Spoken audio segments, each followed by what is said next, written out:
Okay, YouTubers, CD-Mangaka here. What's up? A little more Modern Warfare 2 commentary. We got a favela game for you. I believe I used AK-47 with the M1014. Decent score, at least at 2KD, I think. But I got a lot of kills. I just die quite often. I don't know if I get my payload up or not. I think I do, but get shot down. Anyways, I guess I wanted to address a quick question I had on the comments section in invasion style or substance video. Like YouTube user like Brev60, what's that? Brev or Boyle? I can't remember. Anyways, totally sorry for forgetting your name. A lot of stuff just goes through my head as the day progresses.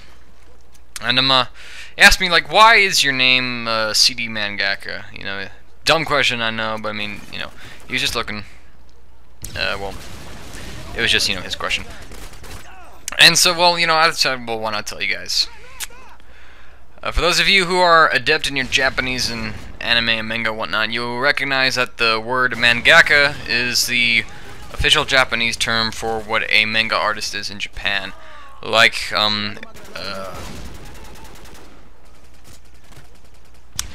Kishimoto. What was his first freaking name? The guy who does Naruto, Kishimoto. I can't remember his first name right now, or last name, whichever one it is. He's a mangaka. Tite Kubo is a mangaka. He does Bleach. Akira Toriyama is a mangaka. He did Dragon Ball, Dragon Ball Z. He's doing some other, A-Rail, I think it was. He's doing a lot of other, he's done a lot of comic series and whatnot. That is a mangaka. So, my name is a Japanese comic book artist. So, then what's CD for? CD is the abbreviation of the name that I would like to give my manga series if I ever did in fact get published and was able to draw comics for a living, and it would be Combat Delinquents. And I'm not going to go into too many details about the story and whatnot because that would just take way too long, and hours upon hours, because I mean I got a whole bunch of stuff in my head. And so you know, it's kind of been my dream for the past couple years, is to be able to draw manga for a living, whether it be for Shonen Jump or whether I just get a deal with the publisher and do graphic novels, is totally unbeknownst to me right now.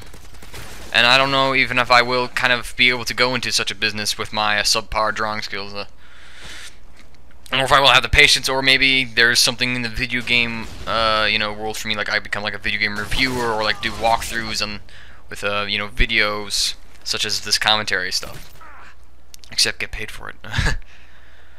But so until I've been getting into this stuff, I mean, I've been a little shaky. It's been my passion. I've self-taught myself how to draw. I'm better than most. A lot of people. I'm a lot worse than some people when it comes to some strengths. Realism and shading is not my forte. You know, drawing manga is my forte, really.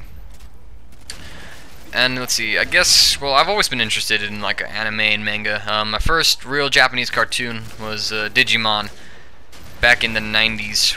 And when I was like 5 and they had their original Digimon series came out, it had like, you know, Tai, Matt, Agumon. I'm trying to remember all the names of the Digimon and whatnot. You know, they Digivolve to Greymon. I still remember that theme song, I'm pretty sure.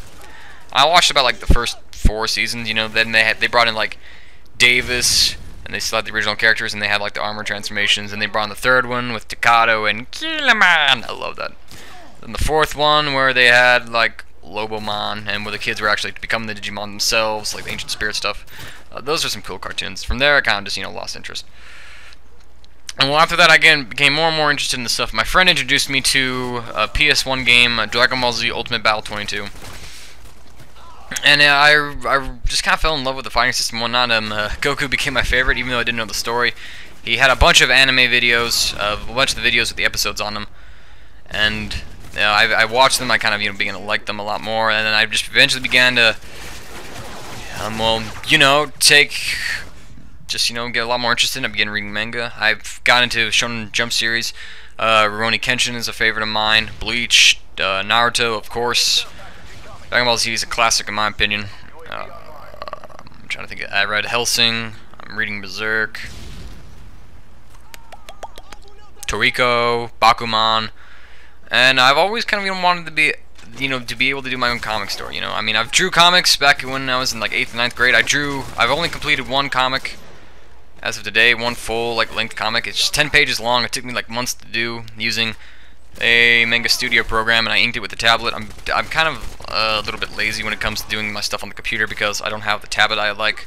I would like to have a tablet monitor where you draw right on the screen and only accepts the stylus and whatnot. And, you know, it's a tablet monitor, not a touchscreen monitor. And, you know, so I've been trying to, but those are really expensive though. That's like more like maybe a college graduation gift if I ever do, you know, really go down that road. And honestly, you know, it's a little difficult for me to do drawings right now. I mean, you know, I've got a sketchbook full of the stuff. But I mean, over the summer, especially with all the video games and the free time, I just don't really sit down and draw enough stuff. And ideas for comics are, you know, I just can't think of anything I don't want to do. Anything that's too large and grandeur for my small abilities. I try to keep up sketches every day. Try, is a key word. Actually got in a couple nice nature sketches. And well, to keep thinking, you know, I'm actually looking into this Alien Think website series, like how to draw a man from the mind or something like that. I can't remember the full title of it, but a guy named Riven Phoenix does it. I've looked at a couple stuff, and I mean, I'm already impressed with some of the concepts I've seen. It's just the preview stuff, and I mean, his artwork is incredible. And I think, and well, right now actually I can download it off the internet for like 45 bucks. Just use PayPal. If I could do that, you know, just like if I could just, you know, sit down and, you know, draw stuff that I'm satisfied with, you know, and I enjoy drawing, I can whip them out fast. I think I would just love it because drawing, being an artist, quote unquote, is a little bit of a curse. It's never being satisfied with the work that you've done. I mean, when you're in the moment, you know, you finally get done with the picture, it looks good to you. It looks good, but then you pull it out a week later, and if you've been, you know, keeping up with your sketches and getting better and whatnot, you kind of go like, man, this sketch looks like crap. And you thought it looked really good, and you kind of go, you know, what's wrong with you? Do I really suck that bad? But the thing is, it's a good thing, because it means that you're improving in some way. You know, it's a never-ending climb. Even in a little bit of time, you've already just improved a little bit more. You're bettering yourself as you go along, and because of that, you know, mindset, you kind of, it's to the curse of the artist, if you will. You're never ever satisfied. You keep going up and up and up, which it's a different thing from the YouTube commentary thing, because, you know, when I get feedback from that stuff and I get a commentary done and whatnot, it's gratifying, it's good. It's a lot easier to do than I'm hand drawing, because video games are a natural talent of mine. So that's the origin of my name. I use it for about everything I have. Email, my PSN, name and account, as most of you are aware of, my YouTube name. I just use it for flat out everything practically, because, you know, I just, you know, it's still, even though I have gotten a little weaker, I mean, the story is still in my head to this very day. You know, I have all, you know, I would love to do it, you know, and I don't think I could do it for like Weekly Show and Jump, but if I could do like a graphic novel sort of a thing, and you're like, you know, like some like writing a book, you know, like at the pace of like how often Stephanie Meyers pumps out a, you know, a new Twilight book or something like that. Every couple, you know, like every few months, just a new book to come out. I think that would be great, you know, and well, it would kind of be fantastic to be able to tell the story. And if I can't tell it through comics, maybe I can tell it through a video game of sorts. You know, submit the idea, write up the story, you know, do some concept art. I'm young, I don't know what the hell I'm going to do with my life. There's so much potential. Might as well kind of wait and figure out what to do with myself. Anyways, thanks for listening to this belligerent commentary. I hope you enjoyed it and found this insightful. Thank you, guys.